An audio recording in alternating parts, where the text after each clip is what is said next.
Welcome to SuperTalk, the podcast that scratches your superhero itch. Just two suburban dads nerding out over superhero stuff on the small screen and the big. Buckle up, people. Enjoy the ride.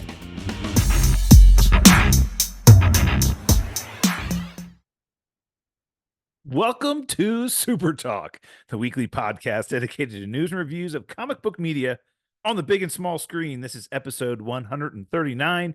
I'm your host, Brian Professor Pettis, and with me, as always, my illustrious co-host, Titanium Tony Estrella, back from South Beach. Yeah. Survived spring break. Awesome. It was ridiculous. Yeah, it was a lot of fun. It was a lot of fun. It was exhausting. Like, I'm exhausted. I'm still not recovered from it. And it's been 3 days. I've been back 3 days. And I'm still not recovered from it. So yeah, that's one of those places that sorry for the sneak attack. I hit record and it just popped right on. Hey, you know, we're seasoned professionals. We're professionals. We're 139 episodes in now. Throw us a curveball. Yeah, We'll take it. Come on.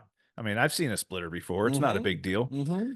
Yeah. So, all right. You know, it's been a couple weeks. We got a ton to talk about. We've got 2 episodes of Invincible to review. And with, you know, no further ado, we have to talk about X-Men 97 finally out on Disney Plus. The professor is tickled pink, as you can see. I might be waxing a little bit poetic tonight, but yeah, I'm really check excited. out the comic he brought. YouTube people, check out the comic. That is it, right? Yeah, yeah. You know that you're like literally. This is my wheelhouse. Like, this is back in when I was collecting comics and reading them all the time, and you know that's one of the great things which we'll get into about this series is they're drawing directly from the stories that, you know, Chris Claremont was primarily writing at the time for the X-Men comics, and They're pulling from the source material. Novice ID. I know, it's crazy. But yeah, you know, a couple of these episodes that we're gonna have this season, I literally have the comic books that they're based on, and I will be bringing them in because I'm excited to talk about them. But awesome. And we'll definitely talk about how the show has chosen to diverge from the story in the comic books for lots of different reasons, which we'll get into. But before we get started, we always want to thank the listeners that bring the show to you, and those are our patrons. Patreon.com/SuperTalk is how you become a member of the patronship. It's just a way to help support the show directly. It's really just $1 every time we come up with an episode. It's not a big deal. So patreon.com/SuperTalk is how you help support us. It really does make a difference. So thank you. Let's jump into the review section because since our last show, we have had 2 new episodes of Invincible season 2. We have episodes 6 and 7 to discuss. If we remember from the last show that we did, episode 5 was the first episode back from their big 3-month hiatus. And it ended on a big cliffhanger. Oh yeah. You know, the half of the Guardians team was in space and had jumped on a Martian ship and was trying to stop Fight the squiddits. the Squidders or squidlings or whatever it was, the mind control monster. Yeah. And it looks like they were losing the battle pretty badly. Yeah. And then Rexplode and Duplicate and Shrinking Ray were left back because they didn't have a natural invulnerability to the squidlings. And so they stood back, and then of course the Lizard League attacks a military base trying to get nuclear codes, and they're just kicking the living crap out of them. Yeah. Looks like Duplicate dies, and Shrinking Ray gets eaten, and Rex has got a gun to the back of his head, and that's how the episode ended. We're like, holy crap. Yeah. Well, episode 6 picks up right at the end of that, and they don't waste any time. Rex gets shot in the head, literally within the first 10 seconds. Yeah, I was shocked. I was like, holy shit. How could they get rid of Rex? But I was shocked. But they didn't get rid of Rex. So to everybody's surprise, he gets shot in the head. He's lying there on the ground, but somehow he survives a headshot, gets up and ends up beating King Lizard to death with his stump hand that was bitten off Wow. in the earlier in the episode. Using his exposed bones to like smash him in the face. smash him in the face, King Lizard. So it's just absolutely graphic and horrific and awesome. Yeah. Yeah. And then the team that's on the Martian ship, they end up surviving. They end up the device that Robot was building to kind of interrupt their hive mind. He finished it, and Invincible kind of is able to use it to interrupt them temporarily so they can free the human host, the astronaut that they were using as a host. Unfortunately, Robot and Eve get attacked by the squidlings, sequids, right? That's what the Sequids, sequids get attacked by the sequids, and they get taken over by the hive mind. But it was literally like for 30 seconds, and they use the device again and free them, and then they're able to escape. But so everybody's back, and a lot of the episode dealt with, the aftermath of that, right? They had a funeral. Duplicate did die.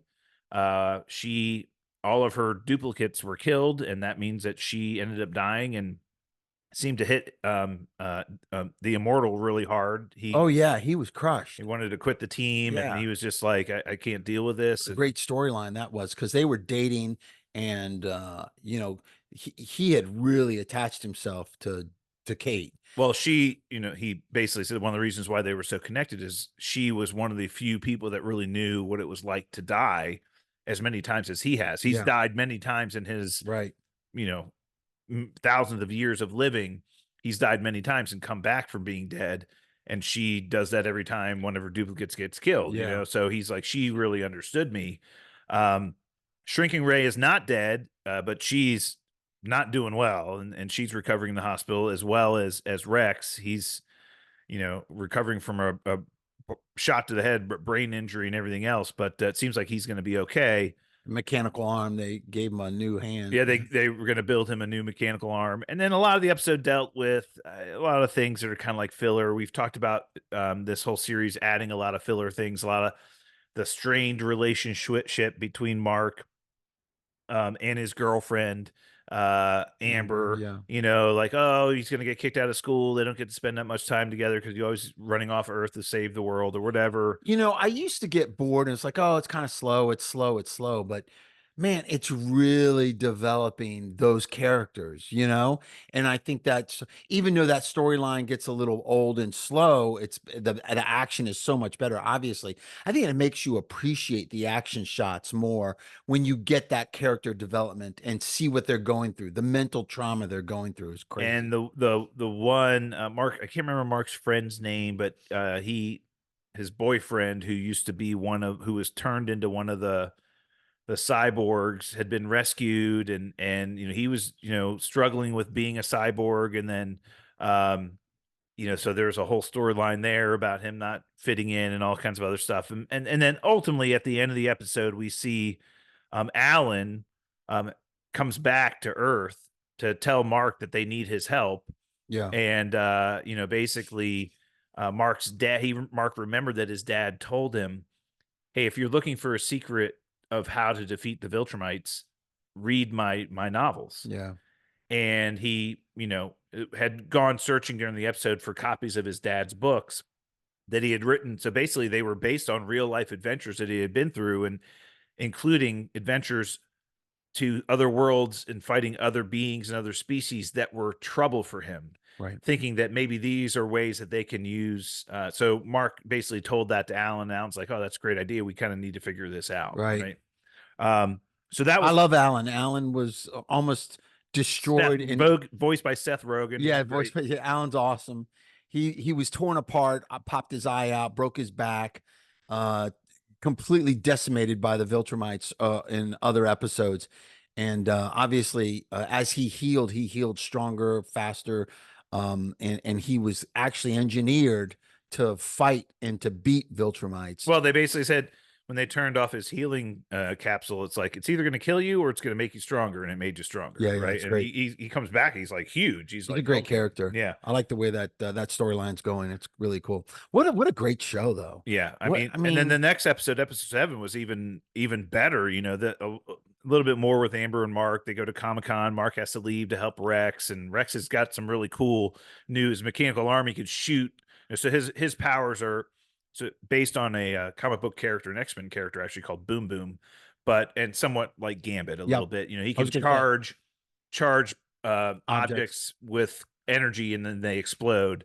But now he's got a little cannon that he can shoot out of his hand. Yeah, and he can focus that energy into like a ray or a bullet or something that gets shot. And he's like, man, I should have led with that one. Yeah, and that was pretty cool. But Mark and Amber are having a private date, and he gets confronted by a big character from the comic books, Anissa. She's a Viltrumite who had arguably one of the most hated Viltrumites.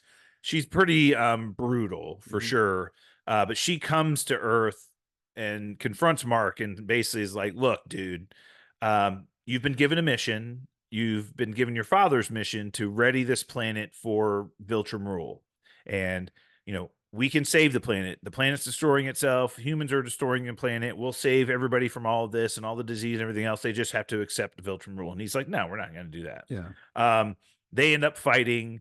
Mark gets his ass beat pretty badly. 5 times as strong as he is. Very fast.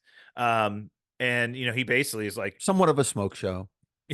I mean, I'm not into comic an animated for an animated character. I mean, smoke show. But he ends up basically saying, look, I'm not going to do your mission. I'm not going to agree to help you. So you can just kill me. And she doesn't kill him, knowing that they need him, I think, obviously. Yeah.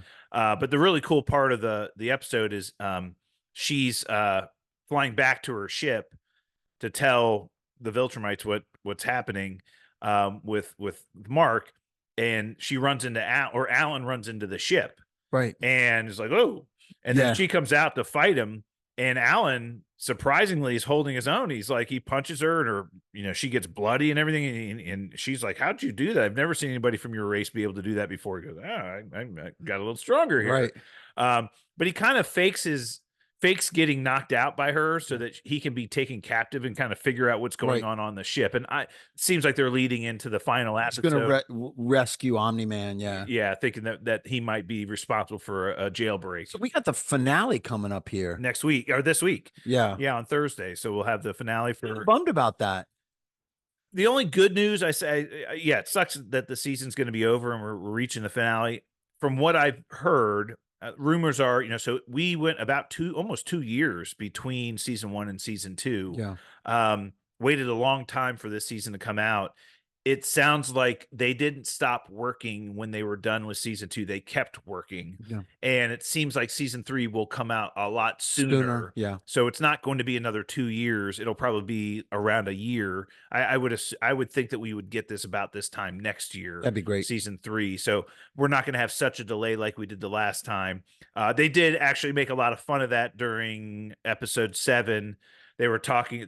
Mark was at Comic-Con and he was getting a signature from one of the artists, and they were talking about, when's the next season coming out? And he was like, there's always a lot of pressure, but animation takes a long time. Yeah. He said, if you ever watch an anime show, you can see some of the tips of some of the things they do to save some time. Covering their mouth. They'll do a wide shot, and people will be talking, but you only see the wide shot, and you'll see them from behind, so they don't have to move their mouth. And it was so funny. Hysterical. I mean, you could tell like the animators were probably laughing when they were putting that whole thing together. So and they would do that in the shot while they were explaining it. Hysterical. Very good. But yeah, hopefully we'll get the next season before too long. Obviously it's been renewed for season 3. They have a lot more story to tell. But things are really ramping up. And again, that Amazon just knows what they're doing. They've really hit a home run here. Well, they're sticking to a lot of the source material from the comics that are absolutely tremendous. They're sticking to the source material. Crazy. Now they've changed a lot, but still. Excuse me. We don't have a sneeze button here. We do not have a cough or sneeze button. Yeah. So anyway, Invincible's been great. So we'll obviously review the crap out of the finale. Do you like Invincible? Is it better than X-Men 97? Oh, God, no. Come on. Yeah. I mean, that was a stupid question for the professor. Come on. Yeah. No. And I'll talk about why. But I mean, I like the brutality. They don't have the decades of history and stories and character development that Marvel has with their characters. That being said, being such a newer comic book and a newer character, they're very entertaining and watchable and Yeah. a great story. Just again, we've said this a million times, goes to show you what great writing can Yeah. do when it comes to material. Right? You know, I've read a lot of synopsis of the comic books, a lot of Cliff Notes and things like that. And there's a lot of characters that not a tremendous amount, but there are some characters they haven't introduced yet. Oh, And we there's got a some- lot. We got a lot more to go. a lot more to go. A lot more to go. And the character that they just introduced, and why I said arguably one of the hated most characters, the Viltrumite, Anessa, I think if they do what she does in the comics, will be absolutely shocking. We'll get into it obviously in season 3 if they go that direction. I wouldn't be surprised if they did. I would not be surprised, and I think they should get into it and stick to the Mysterio, because that was one of the most shocking things, and people are still talking about it. You know what I'm saying? So. Yeah. So we're looking forward to it. All right, let's jump into some news. I do want to touch on just a handful of news items before we get into our review of X-Men 97. You dropped this on me a couple days ago, or might have even been yesterday. Really tragic news. So Chance Perdomo, the actor who played Andre in the Gen V series, tragically passed away recently in a motorcycle accident at the age of 27. Ugh. I mean, just devastating. Yeah, that was devastating. That was tough. I mean, anybody dying that Prayers young for him and his family. Yeah, anybody dying that young, but obviously so much promise and such a bright future ahead of him. Talented actor, and Sabrina and some other things. Important character on the show, obviously. Arguably a lead. Yeah, right? Without question. Yeah. That was the first thing my son Charlie asked me. He's like, "Oh my God, what are they going to do? They have to recast the character." And I'm like, "Well, I would think that they would, but man, what a loss for huge Hollywood loss and Hollywood. his family and everything else. I mean, those motorcycles. Like and we have a lot of friends who have motorcycles, but I've always said this: you can walk away from a car accident, not always, but you can. Hard to walk away from a motorcycle accident. You're a little bit more exposed. Oh, you're a little bit more exposed. Yeah. My brother he's ridden motorcycles for a very good part of his life, and very lucky. But he was an extremely talented, skilled motorcycle rider for a police department. So, a lot of respect for those people. But if you don't need to be on one, please don't get on one. Yeah, heaven forbid the day one of my children decides to get on a motorcycle. I think my wife might actually flip. She would go crazy. So bad news there. And again, our condolences to the Perdomo family. We did get a teaser for the new Penguin series. This is again the Matt Reeves Penguin series that he developed based in the Robert Pattinson Batman version universe that he developed, this Elseworlds universe that he's running. He developed a series for HBO Max called The Penguin. It's all going to be based on kind of the aftermath from the Batman movie. Yeah. The Penguins rise up in the criminal underground of Gotham City, based on what the Riddler did. Yeah. And Colin Farrell obviously reprising his role. Amazing. As the Penguin. It looks great. Yeah. I mean, it looks great. Again, I think Colin Farrell, obviously phenomenal actor, and did a great job with this role, but they are really, I think, taking a lot of liberty with his Matt Reeves' ability to tell these stories through these characters. And I just think again, don't make villains good, people. Just keep them villains and tell their story. No question. We'll watch it. Rumor is they're going to introduce Hush into the series that will continue. Yeah. I can't believe Batman 2 was delayed. There must be a reason for it. Regardless, I think they're going to introduce some characters in this based on Gotham being decimated and building back Gotham. I think there's going to be a lot of criminal. there's a element lot in of there. holes in the criminal underground now. Right. You know, with the main boss being dead. Right. Everybody's going to kind of grab their piece of the Grab pie, that piece of the pie. and that's kind How of interesting. I can't wait for that. That's going to be a great series. Yeah, so we're looking forward to that. Another big surprise: Florence Pugh jumped on, was it TikTok or Instagram or something, and kind of did She did a couple of reels on Instagram. Yeah. a behind the scenes walkthrough of the set of the Thunderbolt. So they're actively filming this movie She right had me now. with that purple eyeliner. I- She had me with that purple eyeliner. She looked great. And the outfit she was The new wearing was a uniform she's got tactical. on, Yeah, it yeah. was badass. Yep. She's great. And- I'm looking forward to that. So we got some Definitely. behind the scenes of some of the sets they're working on. We got to see the director Yep. and some of the production assistants. There was a little bit of footage running in the background, which they were editing. But it you know, they're filming this movie again. This comes out next May Yeah. 2025. So really good to see that they're making progress on this. And You know, I'd rather see this type of leak from an actor that's controlled. look, this is Marvel. I know. You know that Of course it this is. not only I think they're taking a page right out of Ryan Reynolds' promotional handbook. Which and they basic- should. Right. Basically saying, instead of trying to protect the entire world from every potential leak that's going to happen anyway, Right. let's act like it's one of our actors accidentally leaking something, which it's really obviously been allowed by Marvel, and it's just a promotional. Believes that they Oh, I don't know if I'm allowed to show you this stuff. Oh, am I allowed to show you this? You know, it's like, no one believes Yeah. that. Of course it was Um, vented.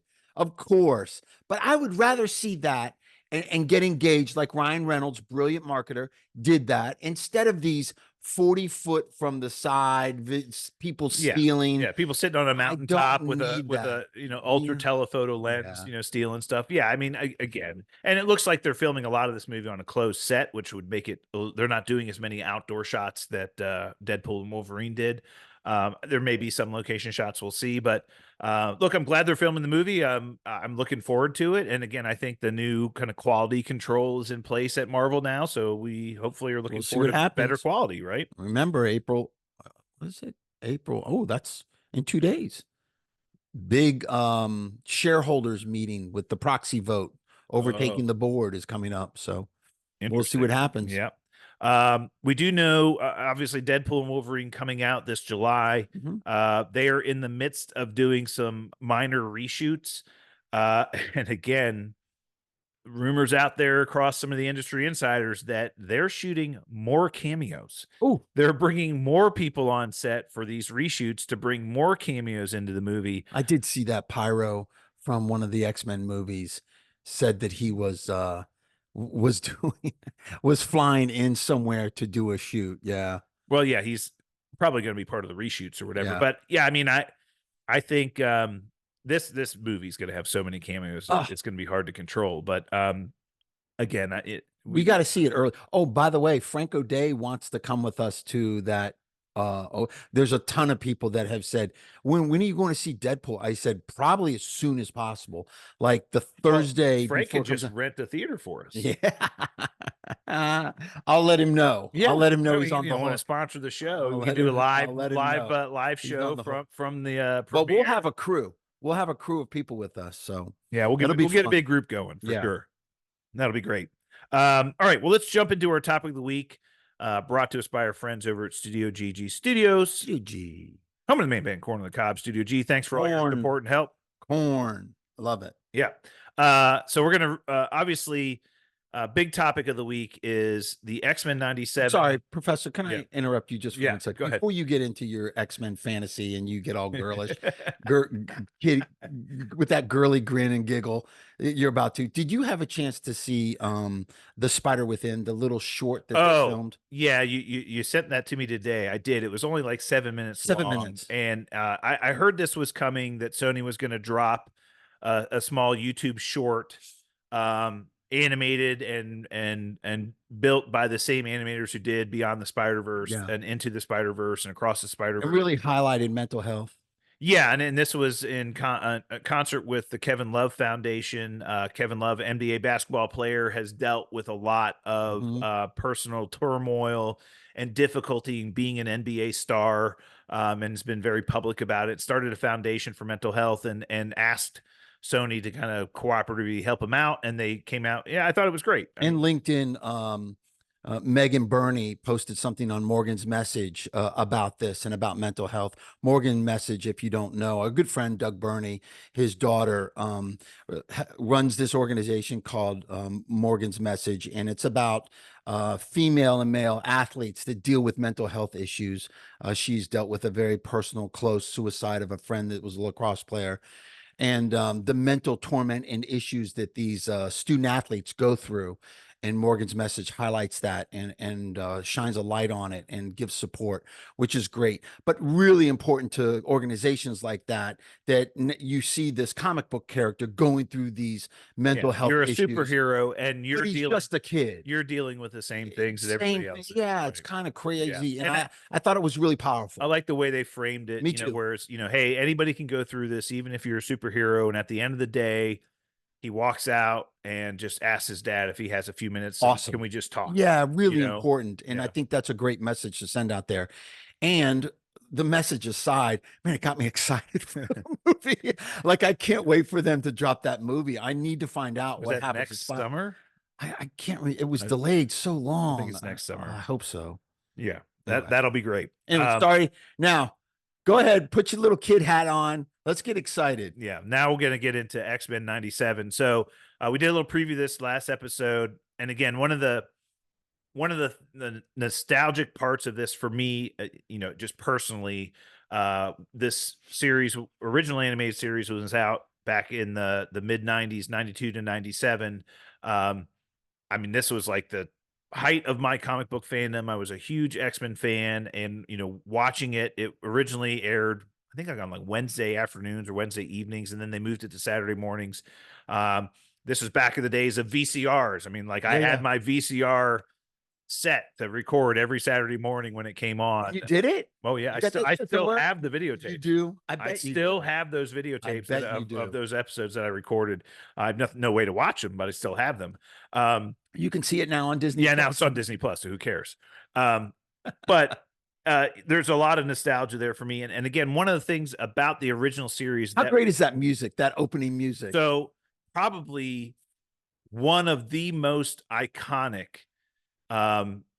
theme songs to any absolutely comic book, based media. Absolutely one of the most iconic theme songs. Superman. Like the Avengers theme song, you hear it, Well, not as long as, but the Superman and the Batman would probably a little bit longer, but just awesome. Yeah. Oh, we're gonna get copyright. No, we're gonna get in trouble. We will get in trouble. We're gonna get in trouble. But yeah, it's iconic theme song. And again, here's the first. So they released the first two episodes the first week, and then they released the third episode last week. The first two episodes, when they came out, okay, the first thing you notice when the episodes come on is they had taken the exact same introduction that they did in the original animated series, and they just did it better. Yeah. They made it widescreen. Well, they swapped out some characters. But it was the same theme song, same flying in from the same directions and everything else. They did the exact same. They just made it widescreen, better animation, cleaned it up, made it look a little bit nicer, changed a few things here and there, but it was the exact same intro. And literally, I watch it every time. I don't. It's like, no, you don't. When it comes on and says skip intro, no, I don't. I just watch it every time. It's so good. So that just blew me away from the beginning. Does the whole morph thing bother you? It doesn't bother. You mean the fact that the producers have come out and said that he's non-binary? It doesn't bother me simply because the show has not made a point to do anything with it or call it out. Yeah, just like he is who he is, or they are who they are. Whatever you want to do. It's fine by me. It doesn't bother me at all. Yeah. Let me ask you one more question. Does the Wolverine voice bother you?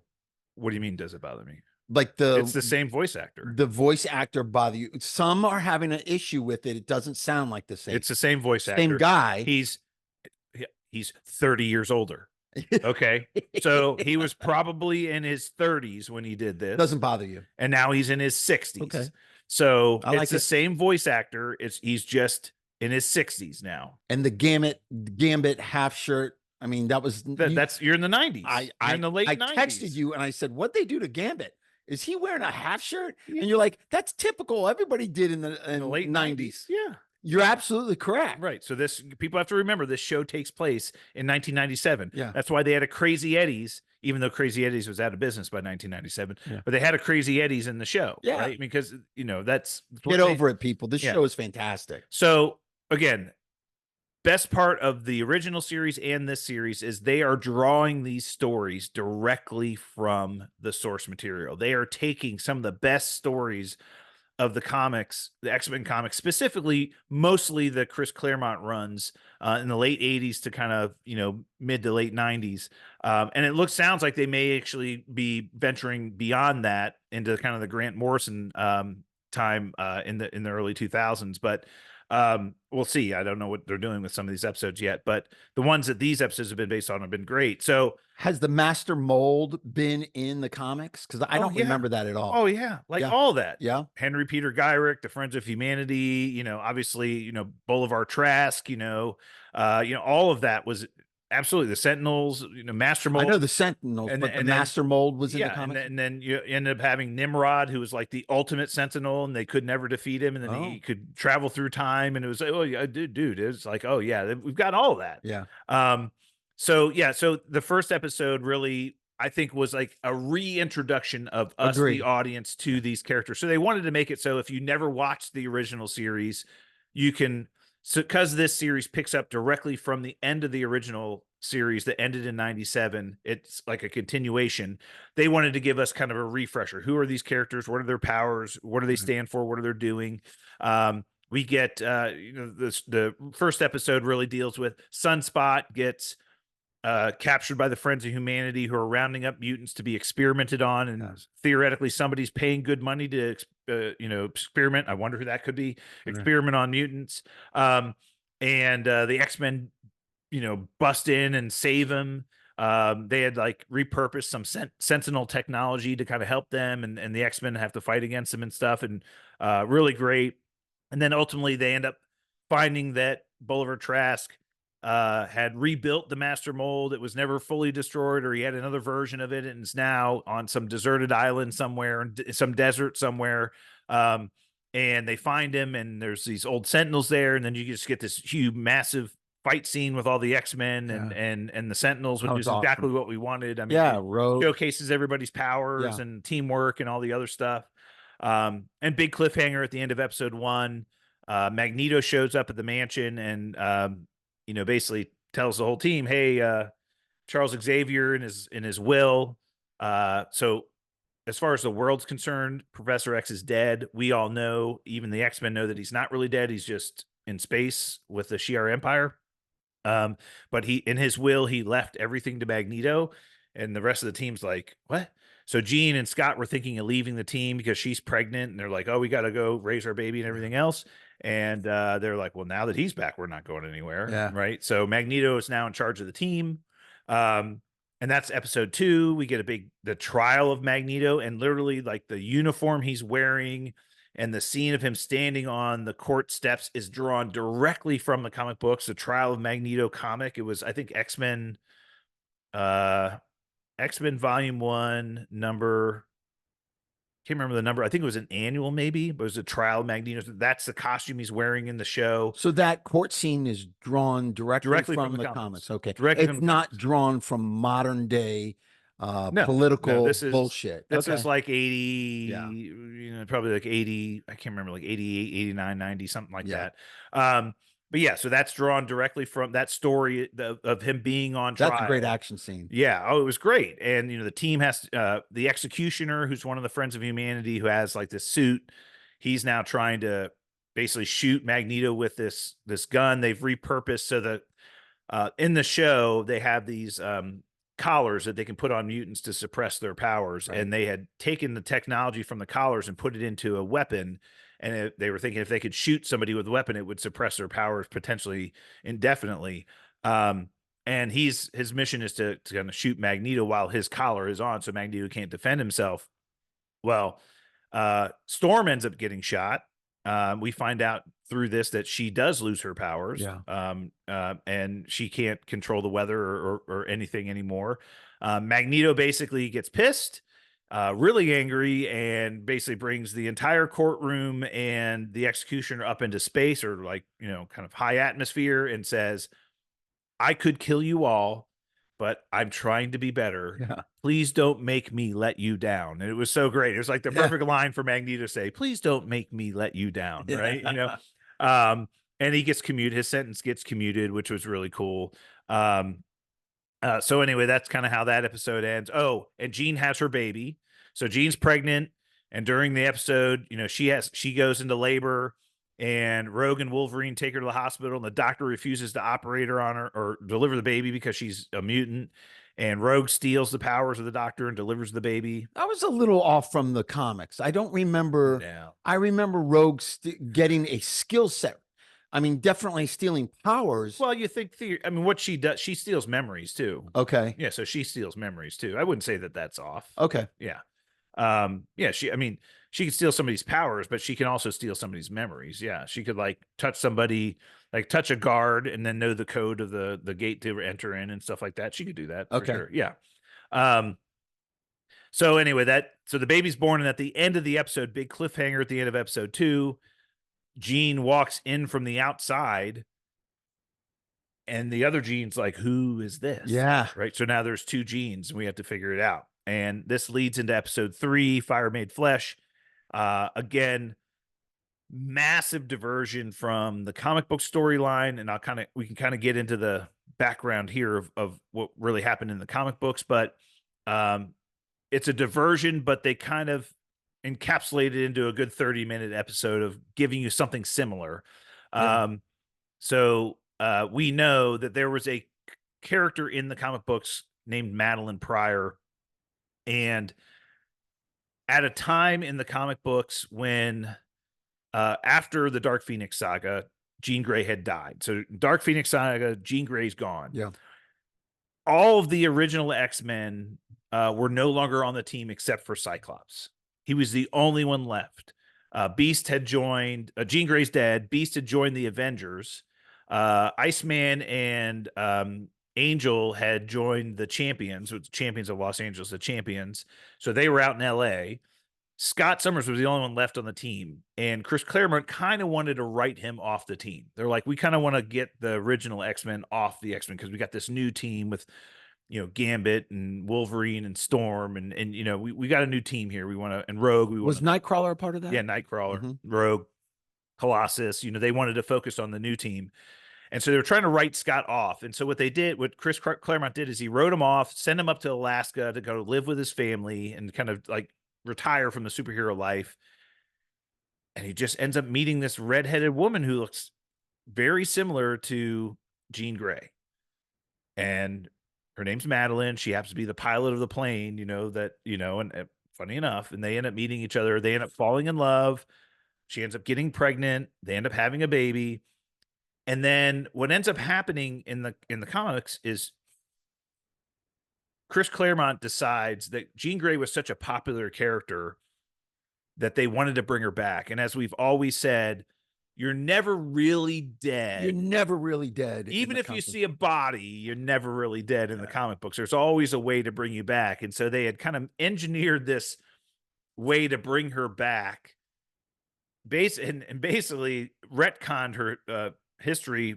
Several years back, they had come back from a mission in space and crash landed in the ocean, and said that her body had gone to the bottom of the ocean, but her powers saved her by encapsulating her in this cocoon.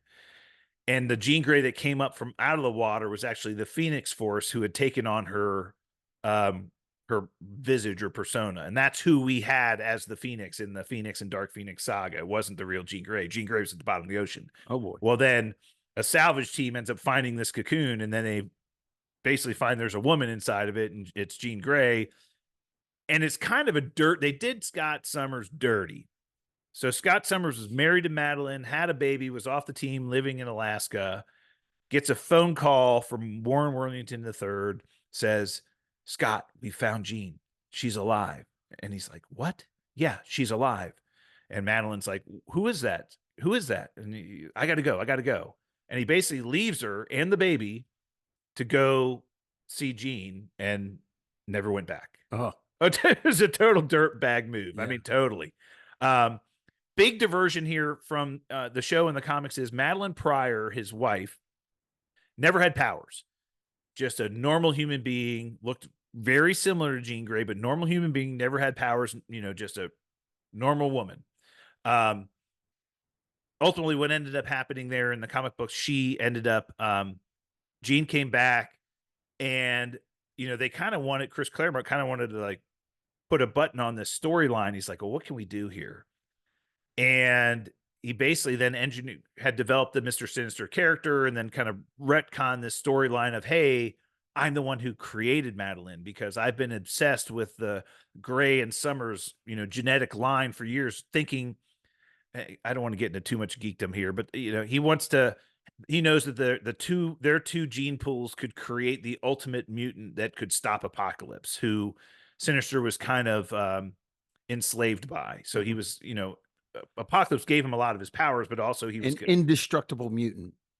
Yeah, Apocalypse is like a badass, Yeah. and he kind of resurrects over the centuries and keeps coming back into a new body. But he's like, oh, this could be the ultimate genetic weapon against Apocalypse. Right. So the story was he created Madelyn from Jean Grey's DNA, thinking if Madelyn and Scott had a baby, thinking that Jean was dead. Well, if Madelyn and Scott have a baby, it'll have the same potential. Similar to the show. I mean, we were introduced to Mr. Yeah, Sinister, but in the show, Madelyn, it was much quicker, obviously. Has powers. Yeah. It was an exact duplicate of Jean Grey, the exact same powers, which wasn't in the comic books.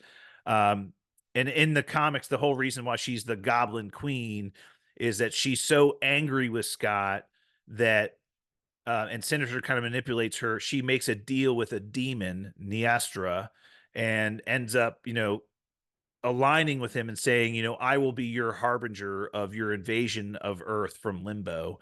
And that's where she becomes the Goblin Queen. She ushers all these goblins in, and that's where the whole Inferno storyline is all about these goblins coming into New York and everybody having to battle against them and everything else. So it's kind of crazy in the comic books. But in this particular episode, we've got two Jeans. The Jean that we've seen on the show so far finds out she's a clone. Yeah. And she's like, Beast kind of figures it out. Oh, I love Beast is brilliant. He's like, I did some carbon dating on your DNA, and hers is the proper age and yours is much younger. It's like, oh crap, how long have we had this person here? And then she ends up, Sinister basically admits he's behind it. He manipulates her and steals says, the baby. Bring your baby to me. And Sinister now has baby Nathan, and then she's there, and the team goes to confront her and save Nathan. She turns into the Goblin Queen and is fighting against a team. I tell you what, she shows how powerful she is, or how powerful Jean is, I guess, theoretically. Magneto is pulling the stained glass spires off the stained glass windows and like throwing them at her, and she's protecting herself, but then she throws glass at him, knowing that he can't stop the glass. It's like, there's my powers are way beyond metal. I can do other things. It's really kind of crazy. Good fight scenes there. Yeah. But ultimately Jean, the real Jean, is recovering, and they end up having some kind of psychic battle. And she's able to kind of convince Madelyn to kind of save the baby. We find out that Sinister had infected baby Nathan with a techno-organic virus, thinking that it may make him invincible. Right. Well, they pulled him out of the process early. They pulled him out, but he still had gotten infected by this techno-organic virus. But his desire there was to make baby Nathan invincible. Again, another diversion from the comic books. In the comics, it was actually Apocalypse who had infected baby Nathan with the virus. But very similar to the comic book storyline. The only way they can save the baby is to send him into the future. So Bishop's there. His time device has been fixed by Beast, and he's going to take baby Nathan into the future, hoping that somebody in the Could cure future him. can help him out. Yeah. Baby Nathan is Cable. So I mean, that's again, this is the brilliance of Chris Claremont. Characters that he created, a decade earlier, later end up becoming, the parents of a new character, Cable. I mean, it's just craziness. awesome. And Cable ultimately is the one that defeats Apocalypse at some point in time in the comic books, and so he fulfills his destiny, I guess. And then we do end up seeing the real ultimate version of Baby Nathan in another character called Nate Gray, which is from an alternate storyline. But anyway, really cool. I'm glad they did it, and it's foreshadowing that we're going to see not only what happens with the baby. I think over the next couple of episodes we might find out. But then we're also going to probably see Cable again this season, Of course, and we're gonna have the revelation that he's the son of Jean and Scott, or Jean's. What about Mr. Sinister as a villain? One of the best. I mean, probably one of the best villains in the X-Men comics ever. I would say Apocalypse, Mr. Sinister, obviously Magneto, just one of the best. I mean, he's basically a mad scientist, right? Yeah, I mean, he's a genetic zealot, who thinks that the mutant gene pool is the ultimate gene pool, and he's wants to cultivate it and experiment on it and use it and make it better, and basically make mutants the most dominant race on Earth. And he'll use whatever means necessary to do so, and he does a lot of experiments not only on himself but other people and other mutants. And really great villain, has a great team of which were in the original X-Men series called the Nasty Boys, and they've got all the different kind of powers and stuff too. It's really cool. I'm glad they brought him back, and I think he's going to be not only in the rest of this season. I do believe he probably will be the first villain they introduce when they bring the X-Men back to the live action. In live action, I think they should. I think I think they're setting the stage here with this show. And again, another thing that we're going to get in the next couple of episodes, I believe. How many episodes are there? There are 7. No, there's more than that. 9? I'd have to look back at our notes from last week. Yeah, it's like 9 or 10. Okay. Yeah. So we're early in 8 this. or 9. We're early in this. Yeah. I mean, I know the finale's like mid-May. So okay. Yeah. Well, we got great time. Yeah. So there's a story this week. We have an episode this week called Motendo / Life Death. Motendo, I believe, is going to be a Mojo-verse kind of thing. That's going to be really cool. I love the character of Mojo. But then the second half, Life Death, there's a 2-parter. Life Death Part 1 is this week, and I think Life Death Part 2 is either next week or the week after. But Life Death is a story from the comic books of when Storm lost her powers. Yeah. She went to go live with Forge. Yeah. Who we met at the end of that At the end of the episode. Yeah. Forge kind of offers to help kind of restore her powers. Right. And I won't get into we'll talk about that when we talk about the episode. There's some details there that are kind of a hint of what might be happening. But anyway, they're drawing directly from the source material. And Storm lost her powers in the comics for many years. As a matter of fact, Scott came back and wanted to resume, being the leader of the X-Men, and Scott and Storm fought, and Storm beat him without her powers. I mean, it was a pretty interesting. And that's when Scott ended up going and forming his own team called X Factor and all kinds of other things. So really cool. I'm really, really glad this series is back. I mean, it's again, my wheelhouse. I love this stuff. I'll say something very brazen right now, but this is the best thing that Marvel has done on Disney Plus, in my opinion. Whoa. The best thing they've done. Yeah, that's a bold statement. And we're not even all the way through it yet. It's just because of they took something that was so good to begin with and made it better, and they're staying with the same storyline. They brought some of the same voice actors back. I love it so much. Can't wait for it every week. It's just fantastic. Yeah.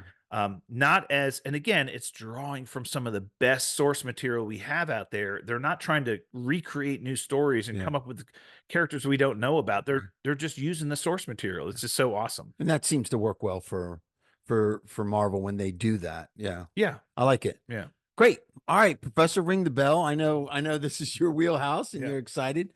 But yeah, we got a lot more to review on this, so I'm excited as well. We'll So have a new one every week for a few weeks. Let's go. Let's go. Well, that's it for us this week. We'll be back next week for more Super Talk. To get in touch with us on social media, hit us up via email, supertalkpodcast@outlook.com or @supertalkpod on Twitter. Until then, stay super, everyone. Corn on the cob, the man.